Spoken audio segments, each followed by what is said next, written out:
All righty. Welcome, everybody. Welcome to the Raymond Report. I'm your host, Ron Raymond, and always joined here by our special guest and ATS handicapper, Ross Benjamin, who just finished his 32nd preview show of the NFL previews. Ross, how you doing, buddy? Hey, exhausted. Mentally exhausted. Ron, we were just talking. I can't wait till the games begin, you know. These preview shows, they're all on the IFCOM. You're talking about a schedule that doesn't start for another 2 months. A lot of things could happen between game 1 and game 16. You know, let's get to the real games. Yeah, when you said exhausted, my coach mode came in. And I was, are you going to yell, trainer? Exactly. I got a guy down here. Yeah, you know, I'm doing these videos like I told you, Ron, you know. The last one I did, which is up on your site right now, by the way, the Pittsburgh Steelers regular season win total, 9 minutes. People don't realize that's a long time to talk by yourself. It's so refreshing to do a podcast with another guy you respect. Yeah, and you know, people don't understand. Like when you do this, is that you're like the karaoke king, you know, doing 2 songs in one. Hey, Greg Debson would have been great.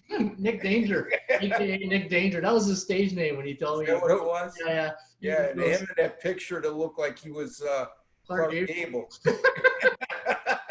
Oh, that's awesome. So Ross, you know what? This is our final preview show. We did all the other divisions today. We're gonna do a 2-in-1 here. So people listening to the podcast, and again, folks, you can listen to the Raymond Report with Ross Benjamin each and every day on YouTube or anywhere you download your podcasts, any streaming devices like iTunes. I'll get it right this week.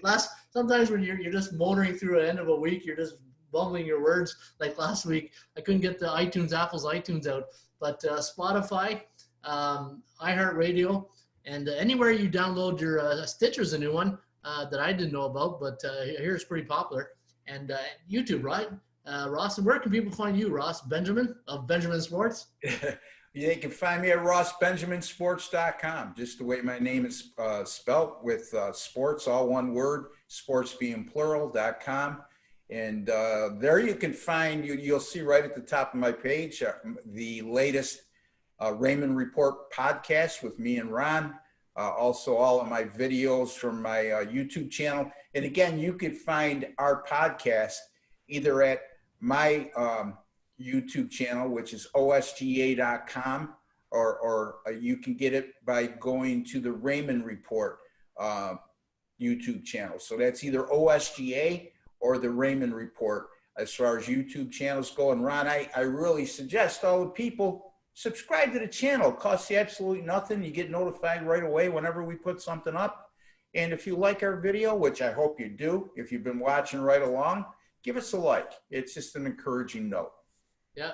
One thing I'm excited, Ross, is, you know, I don't want to put the cart in front of the horse type thing here, but once the season's over, I can't wait to go back to see how we did with our preview predictions. Oh, yeah. And, yeah, it's a lot of fun doing these things, right? And if you missed the first 6 shows, I think today's show number 7, you can download them. You can see them on our website or like Ross at OSGA. And Ross, with the Raymond Report, the one thing a couple of years ago when I, started seeing a trend or a buck in handicapping where parity started playing a bigger role. And it was a slow effect. It was like a slow bleed from the 90s until we are today on how parity is so balanced right now in pro sports. And the Raymond Report, if you're new to our podcast, the Raymond Report is a tip sheet that I provide each and every day for all the sports going. And starting Thursday, we're going to start talking about all the sports coming out that day. We're going to set the table for the day and hopefully give you guys some betting angles and tips. And that's one thing we when me and Ross got together, we talked about this show. We wanted to bring out the betting angles and our experience and things to watch out for, the traps, and talk more sports betting, sports handicapping, bring our experience. And the 3 key fundamentals to my theory or my fundamentals of handicapping, you got to shop for value, you got to play those percentages, and watch out for those cycles, those vicious cycles. I call them the parity value index or the performance value index of how teams go through cycles of highs and lows, wins and losses, homes and away, and you just got to get those cycles. Now, do you have that chart? Do you have that chart up at your website, Ron? That you showed me the cycles, like when a team's coming off so many wins and all Oh, that? yeah, that's the sports betting index you're talking about, Yeah. like every day. Yeah, so basically every time it resets the season, we reset it so it's up to zero. But that's one thing we're going to start off the show with every day, Ross. Is we're going to talk about the SBI, the sports betting index. And again, I look at the sports betting market like the stock market.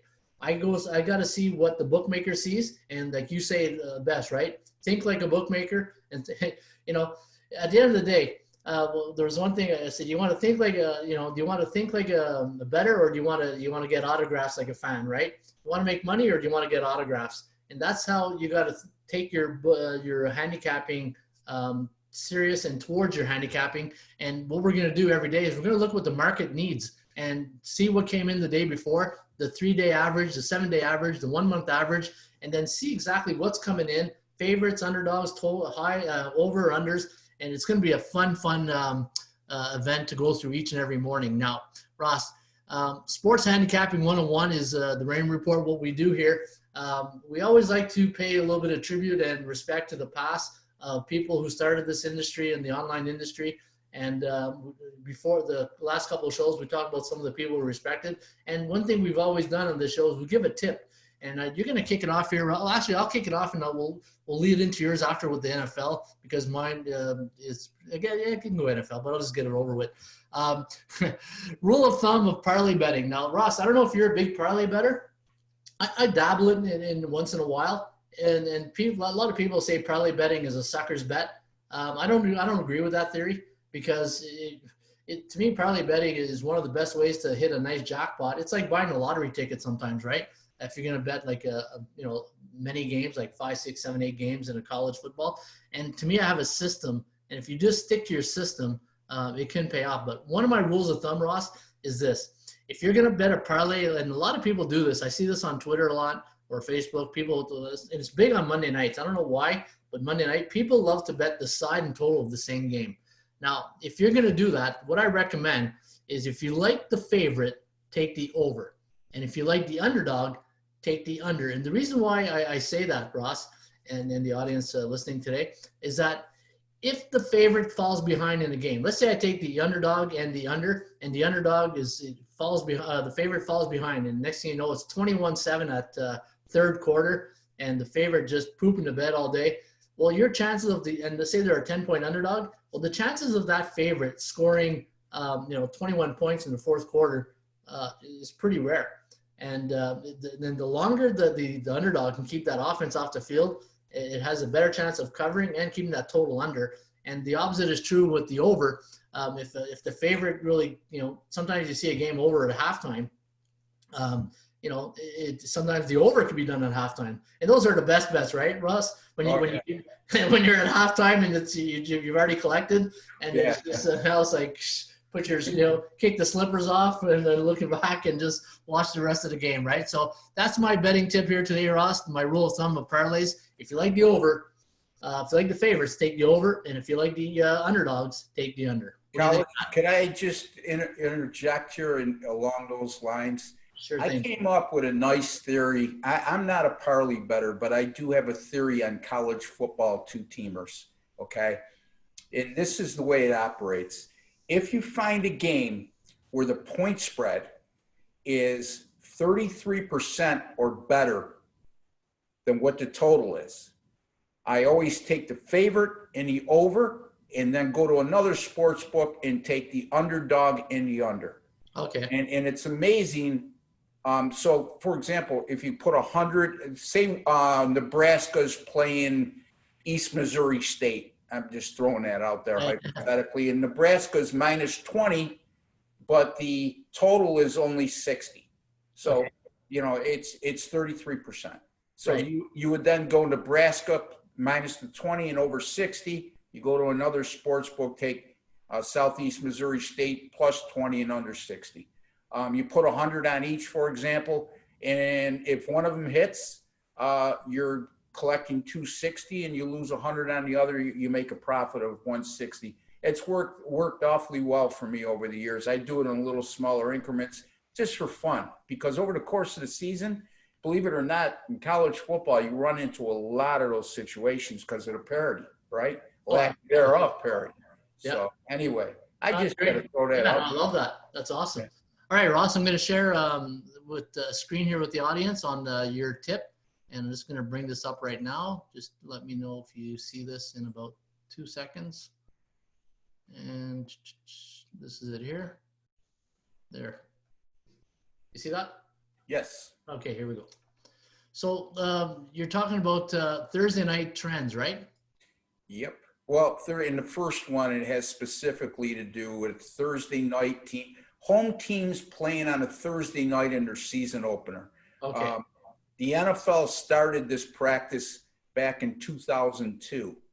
And the angle goes like this. Anytime you have an NFL home team playing in their season opener and they won 13 or more games the season before, they have gone 8-1-2 against the spread and 11-0 straight up since this format began back in 2002. Now, the 13 or more games, you may ask, well, how could you have that many circumstances come up? Customarily, it didn't happen last year, but customarily, Ron, the NFL home team playing their season opener on the Thursday night is the past Super Bowl winner, which means most times than not, they fall within that parameter of wins. So again, that's this angle. Again, let me repeat that. Any NFL home team, underdog, favorite, or pick 'em, it doesn't matter, in their season opener playing on a Thursday night, won 13 or more games the season before, 8-1-2 against the spread, 11-0 straight up. And as you can see, I have it highlighted there. If you scroll down, Ron, all the way down to the bottom, there's a better chart there that people could see. You'll see that I have that highlighted. Kansas City is now opening on Thursday, September 10th against the Houston Texans, defending Super Bowl champions. They're currently -10 and 54.5. So Kansas City would be the play in that particular situation. Yeah, and sorry, Ross, just and what's funny about this is that normally you hear there's a like a myth or a perception that play against the Super Bowl champion in the first game of the year, right? But this contradicts it 100%, and it tells you to play it. So that's what I find really interesting. That's a great stat right there. Yeah, and I mean, you can go down the list right there, and the only exception in that particular list that we were just on, the only exception to the rule, I believe, occurred in. Do I go down here? You want me here? Yeah, the only exception to the rule occurred in 2014. No, 2013. When Denver beat Baltimore. Baltimore actually was the Super Bowl champion from the year before. Okay. The Orioles had first precedent and were playing at home that night, and the NFL had to schedule it at Denver. And the only other situation I could recall that, everybody else is a Super Bowl champion playing at home. So. You know what I'm really happy about what you just did there, Ross. You pulled the Ron Raymond there. You call them the Baltimore Orioles. No, what I'm saying is the Baltimore Orioles were playing at home. That schedule was already obviously the Major League Baseball. Yeah, I could see where you're going with that. Anyway, no. Yeah. So I'm not pulling the Ron Raymond effect. Okay. Let me correct myself, okay? Yeah. So. In that particular season, obviously the NFL schedule doesn't come out to May. Right. And Baltimore had already been scheduled to start on that date on 9/5/2013. The Orioles, that is, were at home. Oh, that's right. Yes, I remember that. Yes. Yeah. Yes. So, and the Orioles would not relinquish that date as a home date, and the NFL had to reconfigure and say, okay, Baltimore will open the season as a defending Super Bowl champion, but they'll do it on the road at Denver. Yeah, and then Baltimore went 30-110 that year, right? Yeah, and they crushed them that night too. Denver beat them 49-27, and they were a big favorite in that game. Besides 7.5. Yeah. Wow. Go No, that's a figure. good one. That's so this year you're saying play Kansas City when they play Houston. Yeah. Well, Kansas City won. They won 13-3 in the regular season, as I recall, and they won 3 playoff games, including the Super Bowl. So 16-3 overall. So they fall within that 13-16 win parameter from the year before, and they're at home on a Thursday night in season opener. Wow. Hmm. All right. So was there another one, or was it? Yeah, there's the total one. I have one on a total. Okay, we usually give out one, but I said, you know what? This one doesn't pertain to a Thursday night. It's an NFL home favorite playing of 7.5 or more, playing in their opening game of the season with a total of 48.5 or more. Those games in that situation have gone 7-0 over the total since 2005. Wow. And there was a combined average between the two teams that played in those 7 games of 63.4 points scored per game. So again, you got a large NFL home favorite by opening game standards with a pretty high total of 48.5, and you just passed by that. No, up. And once again, right here. Yes. Wait, there's a larger view, I think. Down a little bit, maybe. Yeah, I'm trying to bring it up. Bear with us here, folks. Yeah. No, maybe up. Anyway, if we got to go with yeah, there you go. You just passed it by. Okay, right here. They're right there, yeah. It's not quite as large as the other one. I apologize for that, folks, but this takes a little getting used to. You could see this also applies to the Kansas City and Houston game, where you got Kansas City playing as a home favorite of -10 in their season opener with a total of 54.5. Now, that's a really, really high total for a season opener. But again, you look at Houston, they're going to be able to score. You look at Houston's defense, which is horrible, and we all know about the Kansas City Chiefs offense. They could score in bundles against anybody. Again, repeating that system again, Ron, you have a home favorite of 7.5 or greater with a total of 48.5 or more playing in their season opener. That's since 2005, that's happened 7 times, and all 7 of those games went over the total, and there was a combined average of 63.4 points scored per game. So 2 angles that apply to the opening game of the year on Thursday, September 10th, Kansas City and Houston. Yeah.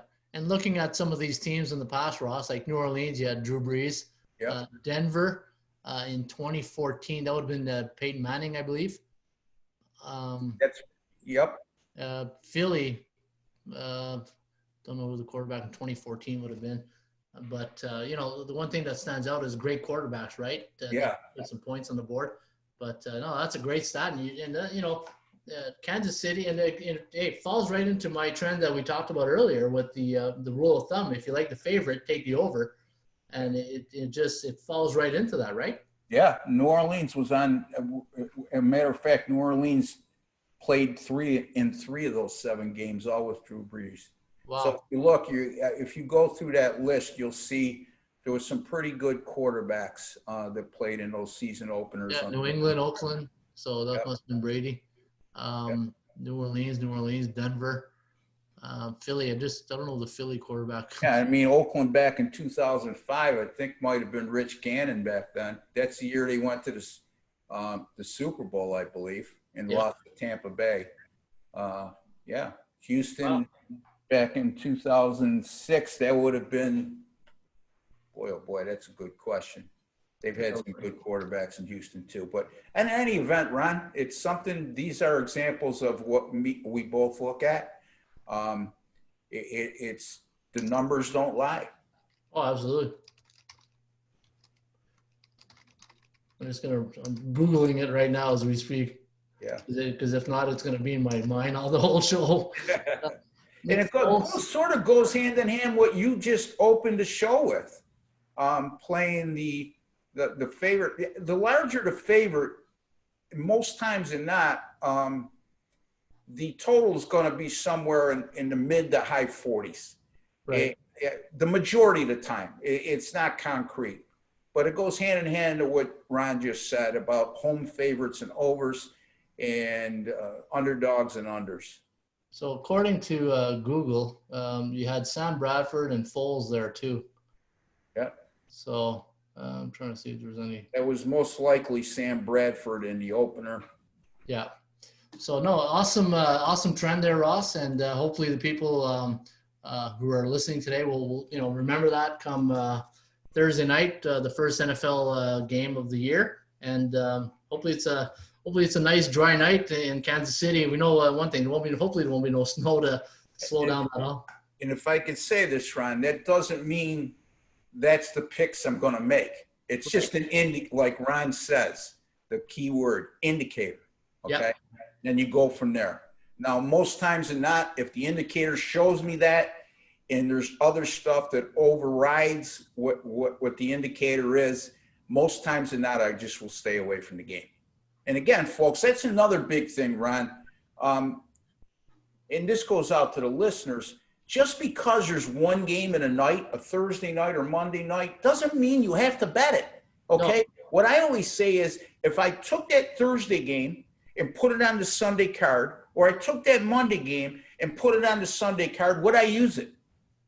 Yeah. Right? But too many people, like you said, they got a tendency to bet a side and total and a parlay on a Monday night. That's chase mode for the most part, you know? Yeah. And that's the problem with these Monday night games. Most bookies will end the week on a Monday, or people know that there's not any games up for another 3 days, and they're chasing the money they lost over the weekend. Yeah, and then to me, it's like you're an action junkie, and now it's not a wise business practice. No, it's not good money management, right? The way I see it, like it has to be a good opportunity to make some money that night. But things change real quick in the NFL. And Ross, now this is our 7th show. We've broken down every division. We're going to do the AFC West and the NFC West. We're going to start with the NFC West. And according to Bookmaker, they've got Arizona at plus 865 to win the division. The Rams, 435. San Francisco, plus 107. And the Seahawks, plus 206. Now, if we go back to last season, looking at this division right now, San Francisco, obviously the cream of the crop right here at 13-3. The Seahawks 11-5. The Rams at 9-7. Like we said earlier, a bit of that shine's been taken off McVay, the head coach here, and I think it's going to be a really big year for him. Losing his running back, it's going to be a tough situation. And then Arizona, 5-10-1 last year, and who knows what's going to happen with them this year. What's your thoughts on those prices from Bookmaker? I think they're pretty accurate, and as far as my opinion goes, Ron, I think San Francisco might be even better than they were a season ago based on what they did in the offseason between continuity and what they added as opposed to what they lost. So I really like them, especially at that price. I think that's a great value. Seattle, on the other hand, they're not as balanced as the 49ers. The 49ers are unequivocally the most balanced team in this division, meaning offense and defense united. Seattle's going to score a lot of points. They got some great offensive weapons that Russell Wilson can utilize. Unfortunately, their secondary is no longer the Legion of Boom, and their defense isn't as dominant as they were in their heyday 4 or 5 years ago. So I think that's going to be their downfall. And you alluded to the Rams. I think the Rams are set up for regression this year. And I like San Francisco to win this division. Yeah, I agree with you, Ross. The over-under is at 10.5 at Bookmaker. I see them winning 11 games this year. I see them going 5-1 right out of the gate. With their only loss is against Philadelphia. And the reason why I'm taking Philly in this spot here against San Francisco is that Philly's had success in the stadium or in San Fran. In their last 5 meetings. They've won 4 of the last 5 against the Niners. I got them winning 11 games, 15-4 straight up last year, 12-6-1 against the number. Now in 2018, they were 4-12, but only 5-11 against the number. But, looking at their schedule, Ross, they're going to have a really tough starting about week 7 where they're facing New England, Seattle, Green Bay, a bye, and then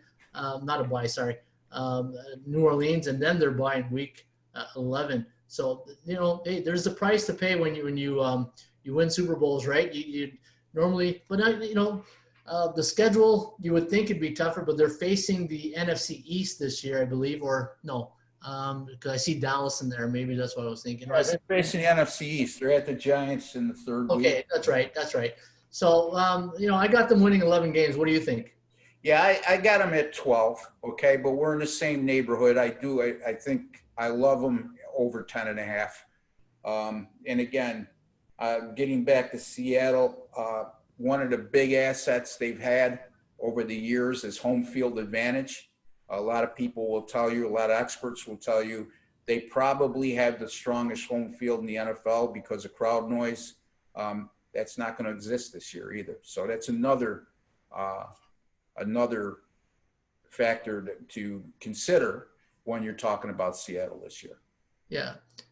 Seattle. Okay. Just one last note on the Niners. Kyle Shanahan still probably hasn't slept since that Super Bowl night. A game where they had the lead and just to me they blew it, right? Yeah. You got to give credit to the Chiefs. Anytime the Chiefs make a team can come back on you like that, they put it in that gear, and Mahomes and company, credit to them, full win. But hey, let's be honest. San Francisco 4-12 in 2018, and 15-4, and you're in the Super Bowl the year before. The upside is super high. The ceiling's high for the Niners. It's going to be a great beginning of them. Arizona, Jets. Now, Jets and Giants in the same. That's going to be a tough one. They're going to be at home against Arizona, then 2 games away in New York, and then Philly. So, but the good thing is they'll stay right in New York and play in the same stadium 2 weeks in a row. Yeah.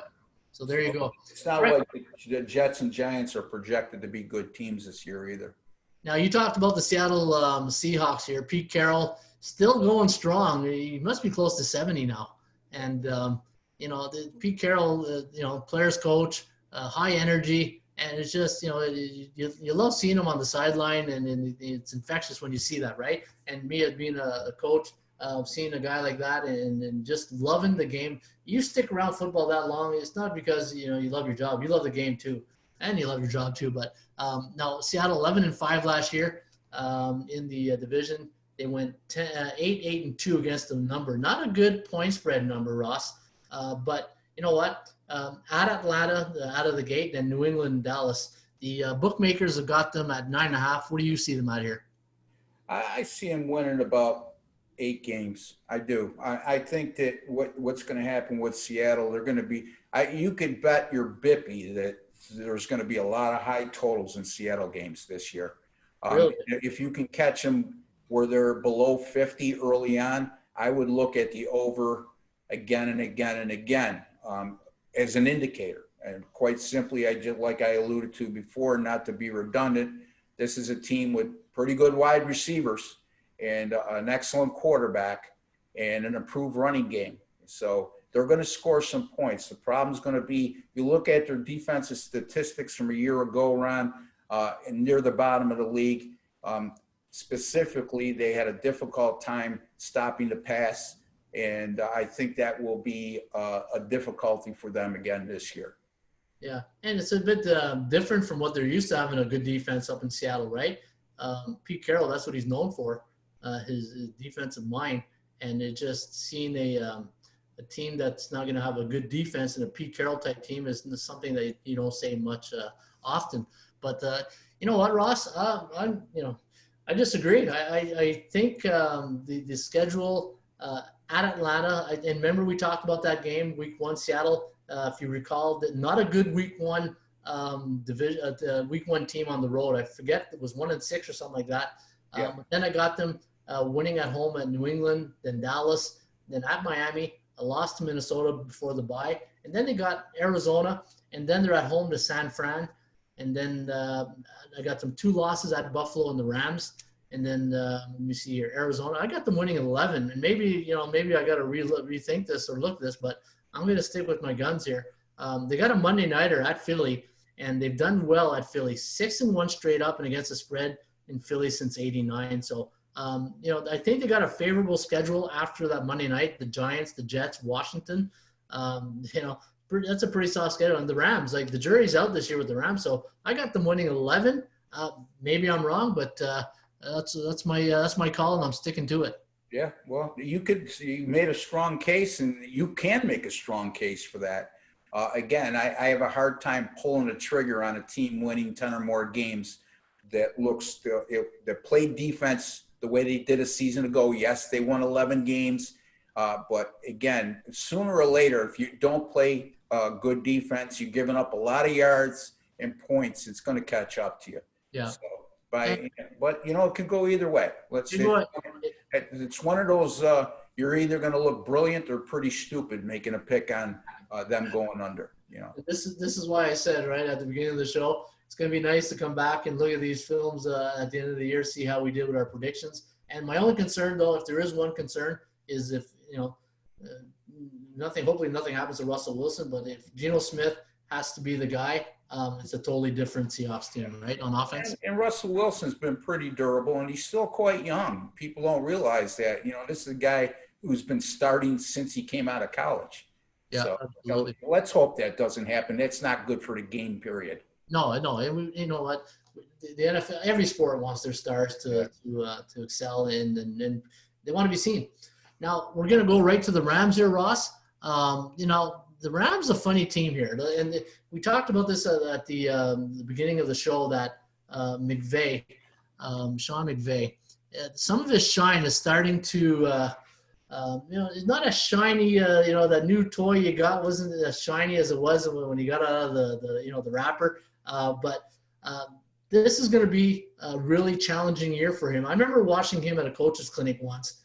Brilliant mind. He was talking offense and tight ends, and how to incorporate the tight end into your offense and play action. And it was a really good clinic. Now, he had a great season in 15-4 in 2008, 9-7 last year. Prior to that, 11-6 the Rams were.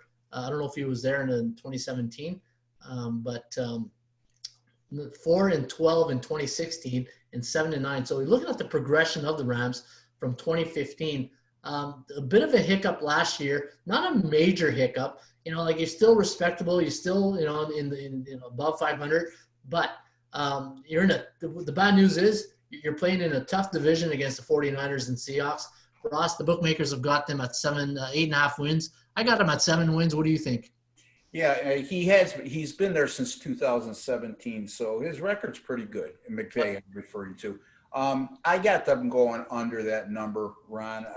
I think the big thing here is Jared Goff. The kid passed for over 5,000 yards a year ago, as I recall, but he also threw 16 interceptions. The Rams turned the ball over way too many times. Their defense, on paper, with a lot of star power, but they didn't play up to their potential. So when I see stuff like that occurring, that kind of regression on both sides of the ball, with your quarterback and then a defense that you're paying a lot of money for, to me, there's a little bit of a culture issue there. And do I have anything in front of me, a video that I could use as an example? No. Do I have any quotes from players or coaches that lead me to believe that? No. But when I see that type of regression, something just isn't right. And I just think the Rams are probably the third best team in the division, possibly the fourth. I think they're going to also be victims of Arizona being drastically improved this year, in my opinion. So Arizona, we'll get to them. I don't want to get ahead of ourselves here, but I got them going under the total. Okay. Like you said, Goff, he had a decent couple of years. It was average last year. Did you say he threw over 5,000 yards? Yeah, he threw for a lot of yards, Ron, but he also threw a lot of interceptions. Okay. And the Rams were playing from behind much more than they've been used to. And a lot of had to do with their defense underachieving. Okay, and they're losing Gurley, so now Darrell Anderson, Cam Akers, Malcolm Brown. So no running back on the roster that's ever rushed for 300 yards or more in a season. Wow. And looking at their schedule here, they got Dallas out of the gate on the Sunday night. That's going to be a tough one. And then, but I got them winning there. I got them at 7 wins, Ross. I got them winning against Dallas, the Giants, October 4th. They got a tough one right out of the gate. Dallas, then at Philly, and then at Buffalo. Those are two good defenses right there, Philly and Buffalo. especially Buffalo. And they got the game that I circled, and I got a stat on this game, and it's the Monday nighter on October 26th against the Chicago Bears. They haven't done well in Chicago since '86. They're only 3-8 straight up at Chicago, and Chicago has won the last 3 contests at home here at Soldier Field.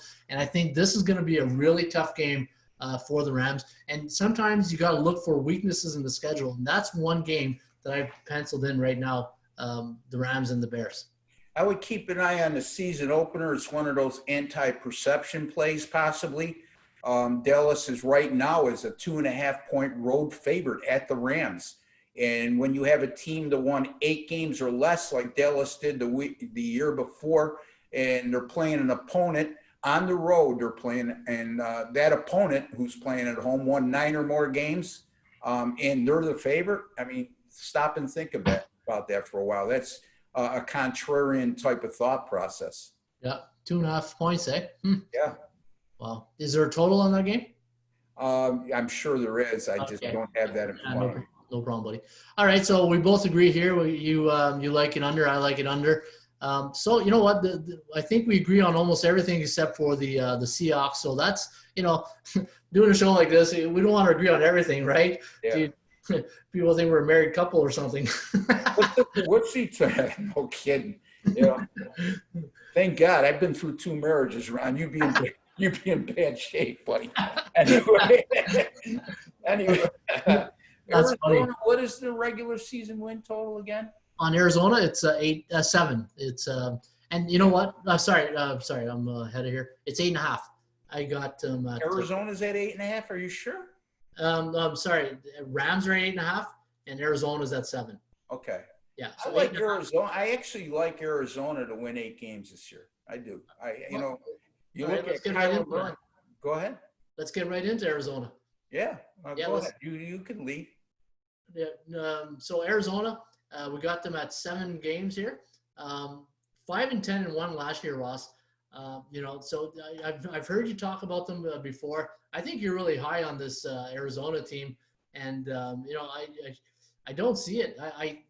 To me, it's I hate to tell you this, but it's almost my best bet of the games going under 4. Yeah. Yeah. But when I say I'm high on them, Ron, I'm high on them is in terms of them being undervalued this year. Oh, okay. Yeah, I'm not picking them to win the division.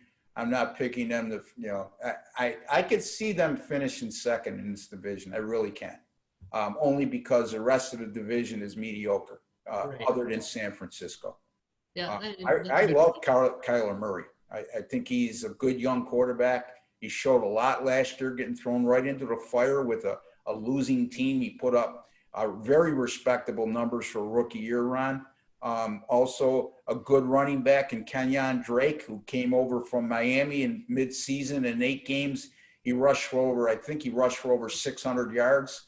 And then you add in DeAndre Hopkins in that trade from Houston. Yeah.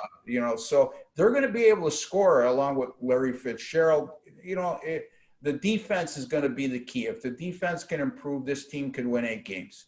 And I think they will. I just think they're going to be undervalued all year long. That's a great point. I totally forgot about Hopkins a bit. I just remember when we did the Houston preview that don't understand why they got rid of him. I saw Kyler Murray 2 years ago at the Orange Bowl against Alabama, and Bama, came out and they were up like at 21 points in the second or third quarter. But this Kyler Murray kid didn't quit. No. He just kept playing, and they made the game respectable. Obviously Alabama had full control of that game, but what I saw out of Kyler Murray was number one, great running instinct out of the pocket. This guy, he had this great ability to escape, and he was pinpoint accurate. Like, he was really accurate with his throws, and he showed really good leadership. Now last year, looking at the Cardinals, 5-10-1. The year before, 3-13. Kingsbury here. It's going to be a big season for him. He's an air raid guy. Was at Texas Tech, I believe. Yes. And so you know what? I forgot about Hopkins. That changes my mind just a bit here, but I still have them below 7. They're going to face Detroit in week number 3, and they've done well against Detroit at home, 8-2 straight up, 9-2-1 against the spread. And the reason why I'm saying that, if you're looking for a spot, watch what happens the week before against Washington. If that game is tighter or they don't cover the spread against Washington, I'm all over them here against Detroit in week number 3. And this is one thing we do with the show here, Ross.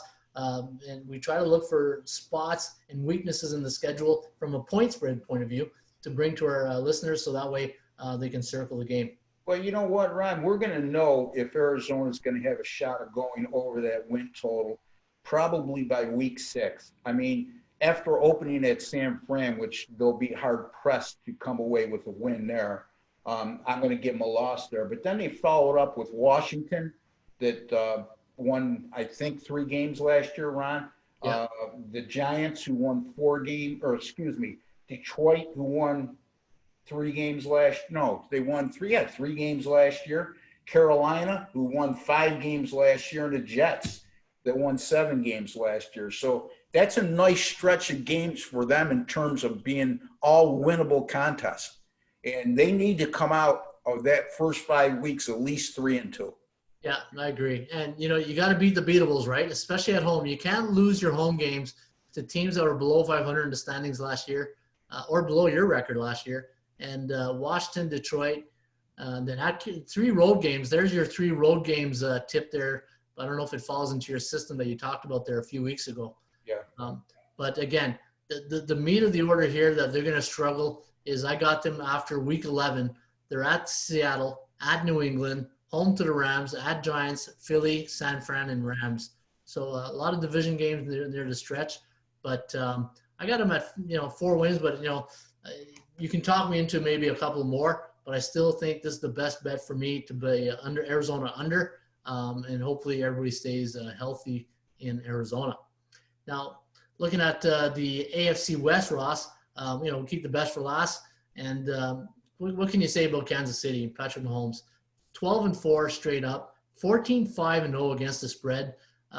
Great point spread record if you played them last year, especially in some games where you thought they'd be out. I think that there was one game, they were behind. I think it was against Houston, where they fell behind like 17 points in the first quarter or something like that. 21-0, if I remember. Yeah, I knew it was something like that. And, to come back, I don't know if they covered, but, Houston just, they reload and they have this gear as a team that, okay, you know what, we're behind. It's time to get serious. And when they want to get serious, boy, can they ever put points on the board? Yeah, you know what, Ron? As a matter of fact, they overcame double-digit deficits in all 3 of their postseason games, including the Super Bowl when they were down 10 to a San Francisco team that's one of the best running teams in football. They overcame that. Not only overcame it, but they ended up covering the spread. So the team's never out of the game, especially with Mahomes at quarterback. And, hopefully he doesn't get hurt like he did last year for a few games, because this kid's he's just fun to watch. Yeah. He's just, when he scrambles and he can torque his body and he's looking there, but he's thrown over there. Yeah. It's an amazing. I got them winning 12 games this year, Ross. The only loss I have them is on the Monday nighter at Baltimore. I got them on the Thursday night at Buffalo. This, to me, Buffalo, that's a dangerous situation for the Chiefs to play on a Thursday night. After 2 home games, New England and Vegas, then you got to go to a Buffalo defense. I think it's mostly a spot to play against on the schedule on a Thursday night, a short week, and traveling to Buffalo. I think that's a game Buffalo can have right there. And then they're going to play the other loss I have is at Tampa Bay against Brady and company. Chiefs are only 1-3 straight up against the spread at Tampa since '93. And then I got them losing to New Orleans on December 20th. So I got them 12-4, Ross. And you know what? It could be, it could really be 13-3. Yeah. That's what I got them, as a 12 or 13 win team. You brought up the Buffalo game. Very interesting, Ron. We talked about this in one of our earlier shows. Buffalo game falls between Las Vegas at home and Denver on the road the following week. So it's a sandwich game between 2 division opponents. And not only is it a sandwich game, but they're going to be going on the road at Buffalo on short rest. So, Great point. Yeah, and you know as much as I do, that's one of my favorite angles too. Those division sandwiches in the NFL. People don't talk about them enough, but no, great point, and I think we agree on this one. All right, then we're gonna. It's too bad Mike Shanahan's no longer in Denver because those Raiders and Bronco games would be good. But Denver Broncos, look at them last year, 7-9. Vic Fangio taking over again. This guy here, the jury's still out. Elway loves him. The players love him. The good defensive coach. 7-9, 6-10 in 2018. In 2018, the Denver Broncos 3-12-1 to the under. And the last couple of years, 7-9 last year. And you know, you always got it when you think of Denver when you go into Mile High. Now they're opening up this year against Tennessee. It's the late game. I got them winning this game. And looking at their season win totals, the bookmaker has 7.5. I got them winning 7 games. Ross, what do you got? I got them under. I think this is going to be a really good team by next year. First of all, we got to see how Drew Lock develops. Okay, he's their. I think he was a second-round choice last year or 2 years ago. I can't recall, but he showed flashes last year in his 5 starts. Enough so that John Elway believes he's their definite franchise quarterback at this juncture. Well, it'd be interesting to see how he develops, Ron. And their defense is pretty darn good. So I think why we've seen a lot of unders, as Ron has alluded to, over the last 2 seasons, is the offense has left a lot to be desired, and more so the quarterback position. And also their defense, despite not having winning records, have really held up well with all considered. They're on the field a little too much and get worn down late in games. If they can improve upon that, they got a chance. I just think they're a year away, and I'm not ready yet to mail in the card that says Drew Lock is definitely their franchise quarterback. No, I agree with you, Ross. And the one thing you notice with the schedule, before the bye, they got three of their 5 3 games on the road in the first 5 weeks, and then you throw in at Pittsburgh, at New England, and then you're facing Kansas City at home. This is not a favorable schedule for the Denver Broncos. If there is a silver lining and you're looking for a spot to play on the Denver Broncos, Ross, and the audience, I think you want to circle November 29th, Week 12 against New Orleans. This could be a good spot for the Denver team. They are 3-1 straight up at home against the Saints since '85, and 6-2 overall. This could be their Super Bowl here when you talk about season. When you look at the schedule, if things don't go as planned for them, I'm circling this game right here where you can probably get Denver as a 7.5 point home dog here in this spot. What do you think? Yeah, I mean, I think you're pretty accurate where that line is, pending on Drew Brees being there and healthy. I do like that spot, Ron, if all materializes the way you just described. Yeah. I will say this. First of all, we talked about home field advantage this year being dissipated quite a bit because of who knows if there's going to be any fans allowed, what percentage of capacity. They're talking about 25% or less. And you look at their home schedule. I mean, their non-division home schedule, Tennessee, who was a playoff team a season ago, Tampa Bay with Brady now, Kansas City within their division. That's going to be a tough one to win. Then New Orleans at home, Buffalo at home, and then, Las Vegas in the final game. By then, who knows if they're playing for anything. So that's an awfully tough home schedule when you take out out of the equation the attendance and the emotional lift you get from a home crowd. Yeah, no, exactly right. And the only thing that scares me in that New Orleans game is they got Kansas City the week after. So it could be a little bit of a look-ahead situation, knowing they have that on deck. But, talk about a too tough week. They're not good enough to be looking ahead. No, that's true, right? And if you're looking ahead beyond New Orleans, you got issues. Yeah. What are you thinking? Why are you looking over Drew Brees? Yeah. Hey, Yeah, Who but cares about New Orleans coming to town? We want Kansas City next on the road. yeah. Good luck with that. Take your Drew Brees and your Sean Payton and beat it. Yeah, exactly. Yeah, but no, it shows you, right? Not a really favorable. It's like John Elway must be sitting there going, "Oh God, can we just get the season over with? We haven't even kicked off yet." But no, it's going to be a tough schedule for the Broncos. I got them winning 7 games, Ross. I got them under 7.5. Again, I will be circling that New Orleans game. If they're anywhere from 7.5 home dog, you can bet dollars to donuts. I'm going to be playing that one.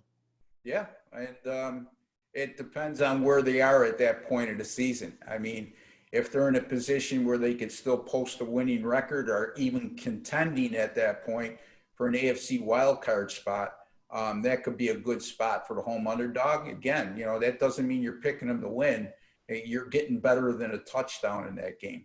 Yeah. And folks, if you're listening to us for the first time, don't forget, you can always download any podcast that we've done here. This is our 7th one for NFL previews. You can find Ross Benjamin at the OSGA YouTube channel or at rbwins.com or atsstats.com where Ross Benjamin can be found. And you can find the Raymond Report at atsstats.com, which leads us to our next one here, Ross. We're going to go sticking with the NFC or AFC West, and we're going to go to one of my favorite coaches, John Gruden, and the Las Vegas. How many times have you written articles or things and still call them the Oakland Raiders, right? Yeah, I just got in the habit of just calling them the Raiders. You know what I mean? Right. I call them even the Los Angeles Raiders on occasion. So yeah. Oh, yeah. Because I get screwed up with Las Vegas, Los Angeles. You know what? Call them the Raiders. Yeah. So looking at the last couple of years, Ross, nothing really to write home about. 4-12 in 2018, 7-9 last year. Looking at their third they tied with Denver 7-9 in the division. Derek Carr still the quarterback. They got Marcus Mariota now as the backup to with Nathan Peterman. Wasn't he with Buffalo? Yeah, I don't even know why I went there. Yeah. Don't even go there. Let's not even bring him into the count. Yeah, let's not even go there. Peterman. So wasn't he an episode guy on Seinfeld? Peterman. Yeah. So, but he was an episode guy when he was with the Bills too. Elaine, I recall. Yeah. Josh Jacobs, you got his running back, Jalen Richards, Lynn Bowden. The running game's not too bad. Tyrell Williams, wide receiver Henry Ruggs, Hunter Renfrow, and then you got Darren Waller and Jason Witten. Jason Witten now is out of the booth or out of the Cowboys organization, and now with the Oakland. I knew it. We should have an over/under on the Oakland Raiders. How many times we say it, eh? Looking at this offense, I see a lot of experience, a lot of years, but I only see 5 wins at the end of the year. Bookmaker has them 7.5. What do you got, Ross? Yeah, I got them at winning 7 games and going under the number, and it could be less. I mean, I wouldn't argue with your 5-win projection. You brought up the point with Marcus Mariota, and I'm glad they brought him in because Derek Carr, he shows signs that he could be a great quarterback, elite quarterback, and then the next week, he makes you forget all about it. Inconsistent. Now he's got somebody who's had a little bit of success in the NFL, not so much last year, obviously. Former number 1 draft choice looking over his shoulder. This could either inspire him, meaning Derek Carr, or rattle him. Darren Waller is an excellent tight end, and you mentioned Jason Witten. Comes off a year of retirement last year with the Cowboys and catches 66 balls. I'm impressed with that. I don't know about you.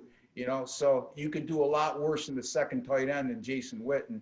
And the running game, as Ron alluded to, in great shape. The big key here is going to be their defense and how Derek Carr performs. And if they have to pull the trigger and bring in Marcus Mariota, how he'll perform. Sometimes a change of scenery, Ron, as as a coach, a change of scenery for a player is good. He wipes the slate clean and has a new opportunity and a new lease on life. In any event, I don't see this team any better than a mediocre team at best. Well, I'll tell you one thing. He's in a good city if he wants to go for a drink after. Because I got him going 0-7 right out of the gate, so he might be that far. Quicker than only you would think of that. Anyway, again, we go back to you talk about teams like the Rams in Las Vegas playing in brand new stadiums, but, probably nobody there, considering the pandemic has really hit California hard again. And Las Vegas, nobody obeys rules there. No. And the thing is, yeah, exactly. So. Oh God, no! This is going to be like when I was doing the research here on these win totals for the Raiders, and I started at Carolina.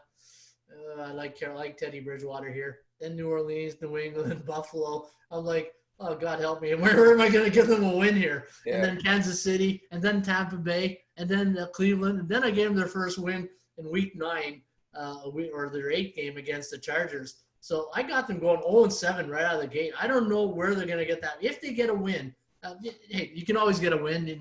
But it's pretty much a pick-em game at Carolina. That's a winnable game for them, because I don't think Carolina is going to be very good at all this year.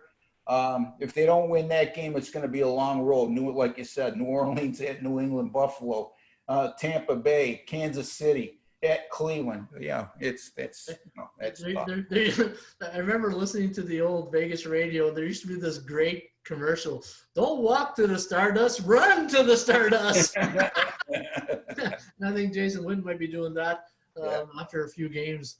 But you know what? I got them winning 5 games.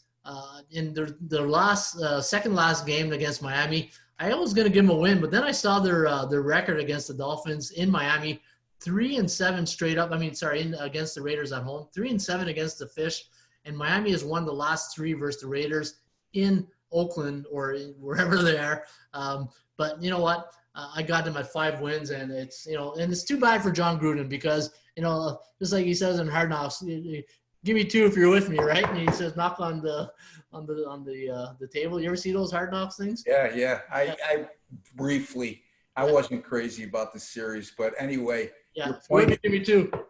Yeah, well, I'm giving them 1. 1, yeah, 1.5, right? But I got him at 5 wins, Ross. I think the Chucky Cam's going to be in full mode this year, and Witten. The one thing you mentioned about Witten, he's got a competitive edge, and that's being polite and say temper. I'm giving them the benefit of the doubt because they do have some offensive weapons, They're tight ends. You bring in Henry Ruggs. That kid could run faster than the wind.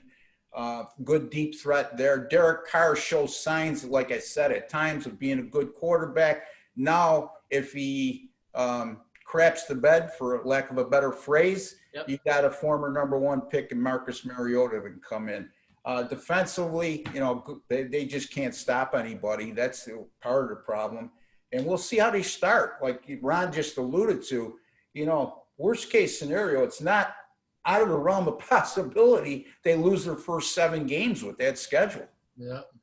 So, all right. So, Ross, we're going to close up the show here with everybody's favorite team, the Chargers. The LA Chargers, 5-11 last year, 2-6 at home, 3-5 away, 0-6 in the division. Now, that's why you're 5-11. If you don't win your division games, it's kind of hard to make the playoffs. Now, 5-11 last year, 13-5 the year before. We all know that Rivers has gone now to the Colts. This is now the Tyrod Taylor show with Justin Herbert and Easton Stick. So, a lot of inexperience here at quarterback for the they're almost in the same situation a bit like Carolina. But you know what? I see the bookmaker have them at 8 wins. I got them winning 3 games. I don't know where they're going to – this is a lot like the Raiders. I just don't know where those wins are going to come. I gave them a win against Carolina in Week 3. I gave them a win against home at the Jets, and then a win against Jacksonville, and that's it. What do you got? Yeah, I got them going under the number of 8. I think that's a pretty safe bet. They're going to be very good defensively on paper anyway. They showed signs of that last year, Ron. One of the better defenses in football that you don't hear about because they won 5 games a season ago. Tyrod Taylor taking over at quarterback.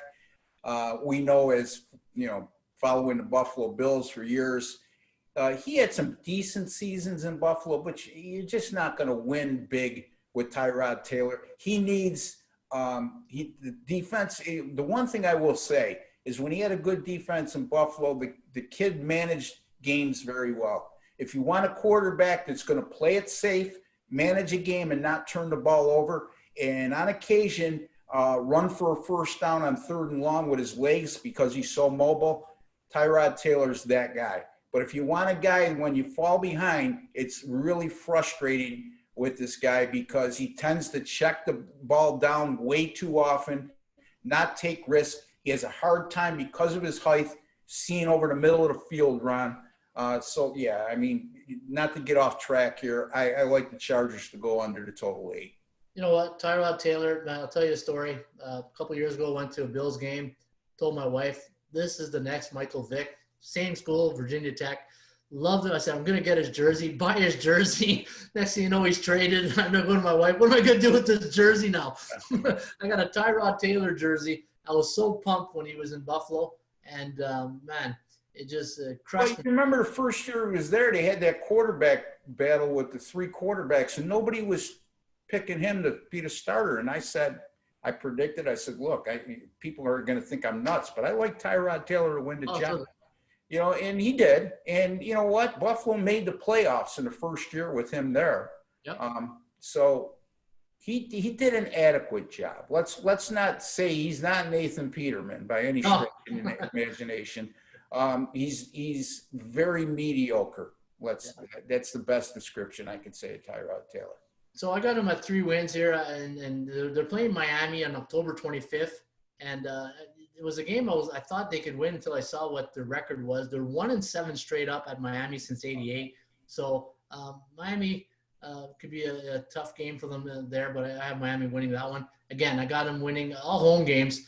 And since KC, Carolina, at Tampa, at New Orleans, then Miami, and then they got a bye week in week 10. And then after the bye week, you'd think that the schedule will get easier for them. And think if they're a West Coast team, then they're at Denver, at Buffalo, New England, and Atlanta. So 3 of the 4 games on Eastern time zones. No, because they'll be at home. Sorry, New England and Atlanta, and then at Vegas, and then Denver, Kansas City. So going to be a really challenging year. But the one thing that Anthony Lynn has here is he's not expected to win.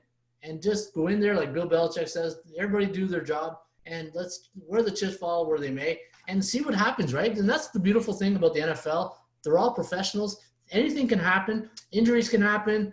You got players who stepped up, and who knows, Tyrod Taylor might surprise all of us, which I hope then my jersey becomes more I'll just switch over put it up on eBay at the end of it, right?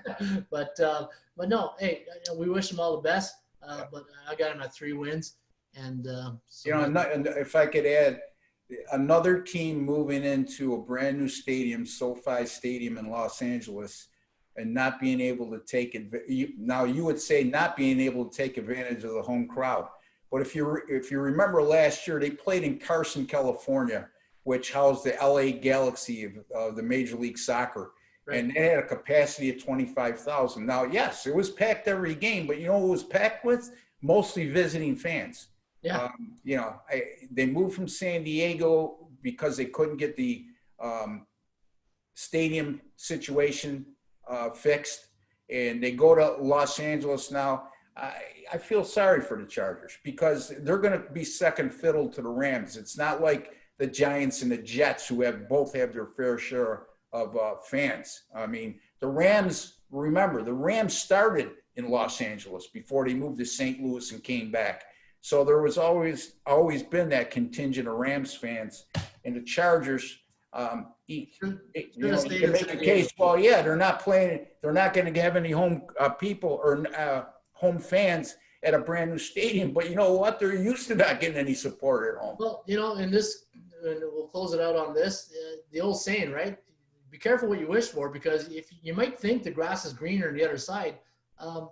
Sometimes in life, you just got to work with what you got in San Diego, work with the municipality, work with the mayor or the people in who make the decision in San Diego. I know they try to make it work, but obviously they think the grass is greener on the other side, but now they're seeing that it's not.